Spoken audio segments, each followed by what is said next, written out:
உலகெங்கும் இருக்கும் spiritual tax Tamil நேயர்கள் அனைவருக்கும் ஆஸ்ட்ரோ பூர்ணாவின் அன்பார்ந்த வணக்கங்கள். உங்களை எல்லாரையும் இந்த நலகாலம் நிகழ்ச்சியின் மூலமாக சந்திக்கிறதுல பெருமகிழ்ச்சி அடைகிறேன். இன்னைக்கு நம்ம பார்க்கக்கூடிய சிறப்பு பதிவு குரு பெயர்ச்சி பலன்கள். 2026 ஜூன் மாதம் 2ஆம் தேதி குரு பகவான் மிதுன ராசியிலிருந்து கடக ராசிக்கு உச்சநிலை அடைய போறாரு.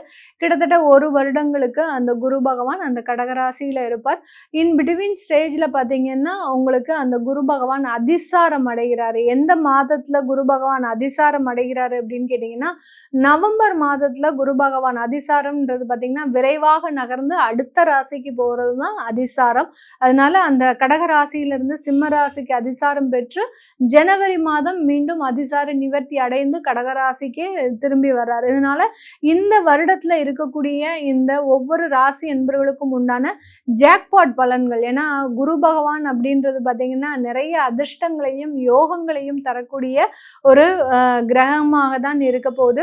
இது கோச்சார நிலவரப்படி நம்மளுக்கு என்னென்ன மாதிரியான சில அதிர்ஷ்டங்களை ஒவ்வொரு ராசி என்பவர்களுக்கும் கொடுக்க போகுது அப்படின்றத இந்த பதிவுல நம்ம தெளிவா பார்க்க போறோம். இந்த சேனலை முதன்முறையா பாக்குறீங்க அப்படின்னா சப்ஸ்கிரைப் பண்ணிக்கோங்க. பெல் பட்டன்ல ஆல் ஆப்ஷன் சூஸ் பண்ணிக்கோங்க.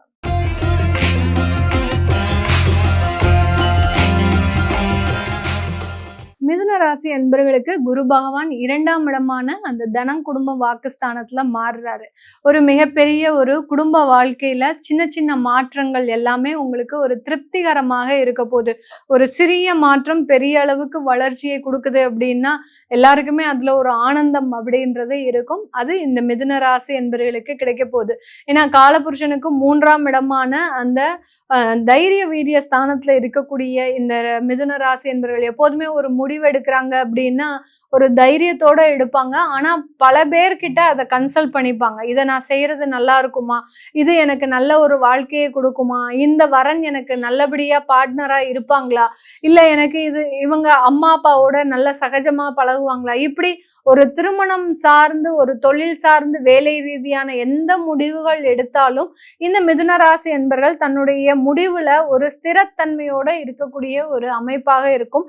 இந்த முடிவுல நிறைய ஒரு மாற்றங்கள் கடந்த காலத்துல இருந்திருக்கும். இவங்க எடுத்த முடிவு நெகட்டிவா நிறைய போயிருந்திருக்கும், சில இது பாசிட்டிவா முடிந்திருக்கும்.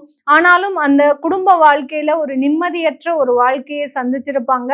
இனி வரக்கூடிய காலங்கள்ல இந்த குரு பெயர்ச்சி காலகட்டத்தில இருந்து பாத்தீங்கன்னா ஒரு நிம்மதியான ஒரு குடும்ப வாழ்க்கையை பெறுவதற்குண்டான ஒரு நேரம்.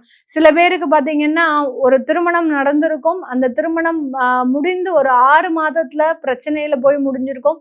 திரும்ப 2வது திருமணம் அப்படின்றது அடுத்து ஒரு 2 வருடம் கழிச்சு நீங்க பண்ணியிருப்பீங்க. அந்த 2வது திருமணத்திலையும் பெரிய அளவுக்கு நம்பிக்கை தன்மையோட வாழ முடியல.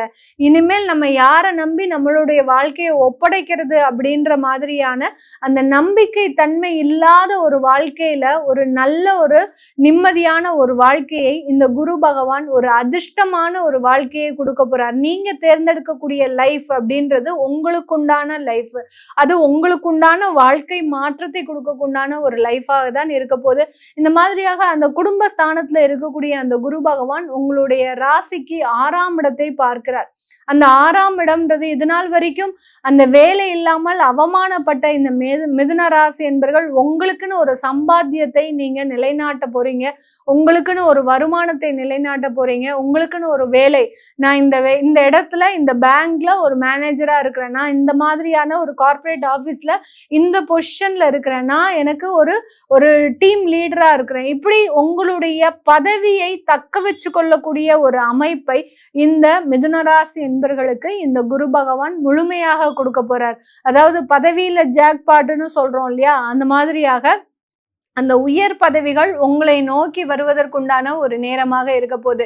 ஏன் அந்த மாதிரியான பதவியில நம்மளுக்கு ஒரு நல்ல ஒரு அதிர்ஷ்டங்கள் வருது அப்படின்னு கேட்டீங்கன்னா, இந்த ராசி அன்பர்களினுடைய 10ஆம் இடத்தையும் அந்த குரு பகவான் பார்க்கிறார். அந்த 10ஆம் இடம்ன்றது கர்மஸ்தானம், தொழில் ஸ்தானம், வேலை ஸ்தானம், இந்த மாதிரியான 3 இடங்களை குறிக்கிறதுனால தொழில்ல ஒரு ஸ்திரத்தன்மையும் வேலையில நல்ல ஒரு அதிகாரத்தன்மையும் கொடுக்க போறார். அவர் 10ஆம் இடத்துல இருந்து செயல்பட்டார்னா வேற, ஆனா அந்த 10ஆம் பார்வையாக, அந்த 10ஆம் இடத்தை 9ஆம் பார்வையாக பார்க்கறதுனால அந்த இடத்துல ஒரு அதிகார தன்மையை கொடுக்கறதுக்கு உண்டான ஒரு நேரம்.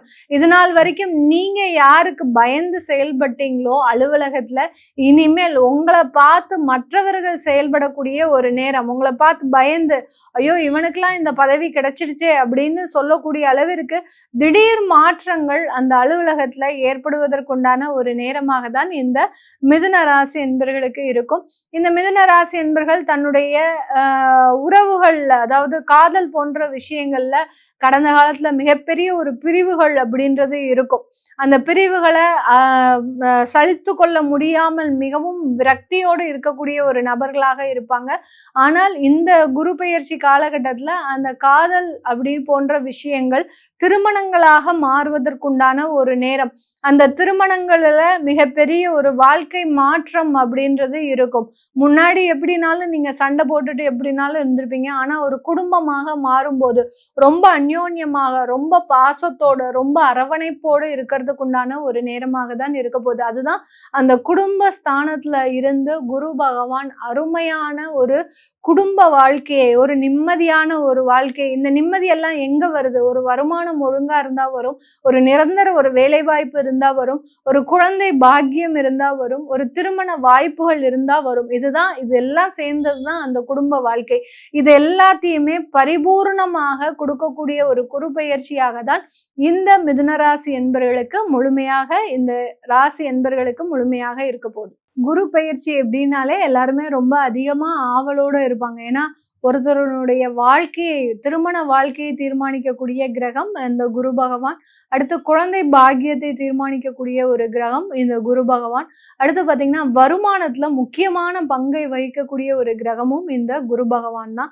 இப்படி 3 விதமான ஒரு அமைப்புகளை பெற்ற இந்த குருவினுடைய பெயர்ச்சி எல்லாருடைய வாழ்க்கையும் ரொம்ப எதிர்பார்ப்போட இருக்கும். அதாவது திருமணம் ஆகாதவர்களுக்கு திருமணம் நடக்குதா, அடுத்து பார்த்தீங்கன்னா குழந்தை பாக்கியமே இல்லாதவர்களுக்கு குழந்தை பாக்கியம் இருக்கா, அடுத்து தொழில் செய்யறவங்க இந்த குரு பெயர்ச்சியை ரொம்ப எதிர்பார்ப்போட இருப்பாங்க. ஏன்னா அவர்களினுடைய முக்கியமான வருமானமே பார்த்தீங்கன்னா இந்த குருவினுடைய பெயர்ச்சியை பொறுத்து தான் இருக்கும். ஏன்னா ஒவ்வொரு வருடத்திலையும் ஒரு பட்ஜெட் போடுறோம் அப்படின்னாலே அது குரு பெயர்ச்சியினுடைய அமைப்பை பொறுத்து தான் இவர்களினுடைய வருமானம் மாறுபடும்.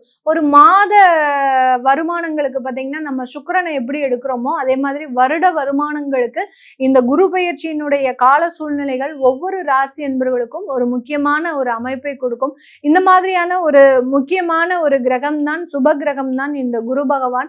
இந்த சுப கிரகத்தினுடைய பெயர்ச்சி அப்படின்றது பார்த்தீங்கன்னா ஒவ்வொருத்தருடைய வாழ்க்கையில அதிகப்படியான வளர்ச்சிகளை கொடுக்கும். ஒருத்தர் வெளிநாட்டுல போய் படிக்கிறாங்க அப்படின்னா அவர்களுக்கு அந்த குருவினுடைய ஸ்தானம் அப்படின்றது நல்லா இருக்கணும், குருவினுடைய முழு ஆசிர்வாதம் அப்படின்றது இருக்கணும். அந்த வெளிநாட்டுல போய் படிச்சா மட்டும் போதுமா, அந்த இடத்துல நிறைய சம்பாதிக்கிறதுக்கு உண்டான ஒரு வாய்ப்புகள் வருமா அப்படின்னு கேட்டீங்கன்னா அந்த இடத்துல அந்த பூர்வ புண்ணிய ஸ்தானமும் பாக்கியஸ்தானமும் செயல்படணும்.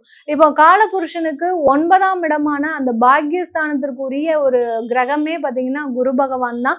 அவர் காலபுருஷனுக்கு 4ஆம் இடத்துல பெயர்ச்சியாகி வர்றாரு. அப்படி இருக்கும்போது இந்த இடத்துல எல்லாருமே பார்த்தீங்கன்னா எல்லா ராசி என்பர்களுமே அவர்களினுடைய சுகமான ஒரு வாழ்க்கையை, ஒரு ஆடம்பரமான ஒரு வாழ்க்கையை தெய்வ அனுகிரகத்தின் மூலமாக பெறுவதற்குண்டான ஒரு நேரம். அடுத்து விரயஸ்தானத்துல அயனசைன ஸ்தானத்திற்கு உண்டான, அதாவது காலபுருஷனுக்கு 12ஆம் வீட்டு அதிபதியும் அந்த குரு பகவான் தான். அதனால வெளிநாட்டுல இருக்கக்கூடியவர்கள் அவர்களினுடைய முதலீடை நோக்கி பயணிக்கக்கூடிய ஒரு நேரமாக இருக்கும்.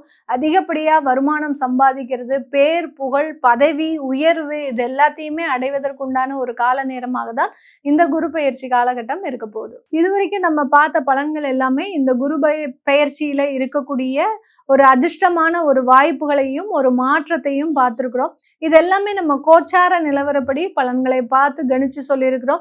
இதுல உங்களுடைய ஜாதகத்துல பிறந்த கால சுய ஜாதகத்துல இருக்கக்கூடிய சில மாற்றங்கள் இந்த குரு பெயர்ச்சியில என்னென்ன மாதிரியான சில யோகங்களை கொடுக்க போகுது அப்படின்னு பார்க்கணும், தெரிஞ்சுக்க விருப்பப்படுறவங்க கீழே இருக்கிற நம்பருக்கு வாட்ஸ்அப்ல அப்பாயின்மெண்ட் வாங்கிக்கிட்டு நீங்க கன்சல்ட் பண்ணிக்கலாம். உங்களிடமிருந்து விடைபெறுவது உங்கள் ஆஸ்ட்ரோ பூர்ணா. நன்றி, வணக்கம்.